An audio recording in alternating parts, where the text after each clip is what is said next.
Hello നമസ്കാരം. I am Kadhalan എന്ന ചിത്രത്തിൻ്റെ 6ാം ദിവസത്തെ കേരള ബോക്സ് ഓഫീസ് കളക്ഷൻ റിപ്പോർട്ടാണ് എന്നൊരു വീഡിയോ ഭാഗത്തെ. വീഡിയോയിലേക്ക് മുൻപ് വീഡിയോ ലൈക്ക് ചെയ്യുക, ചാനൽ സബ്സ്ക്രൈബ് ചെയ്യുക.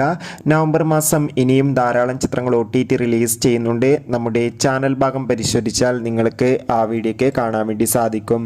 ഗിരീഷ് ഏടിയുടെ സംവിധാനത്തിൽ നെസ്ലി നായകനായ ചിത്രമായിരുന്നു അയാം കാതലൻ. ചിത്രത്തിന് ഇപ്പോഴും നല്ല മികച്ച പോസിറ്റീവ് റെസ്പോൺസ് തന്നെയാണ് പുറത്തുവന്നുകൊണ്ടിരിക്കുന്നത്.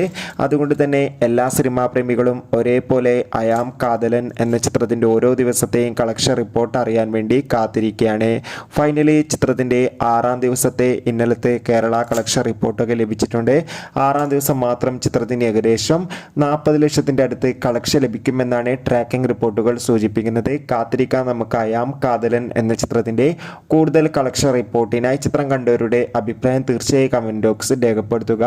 നവംബർ മാസം ധാരാളം ചിത്രങ്ങൾ OTT റിലീസ് ചെയ്യുന്നുണ്ട്. ചാനൽ ഭാഗം പരിശോധിച്ചാൽ ആ വീഡിയോയ്ക്ക് നിങ്ങൾക്ക് കാണാൻ വേണ്ടി സാധിക്കും. കാണുക. Bye bye.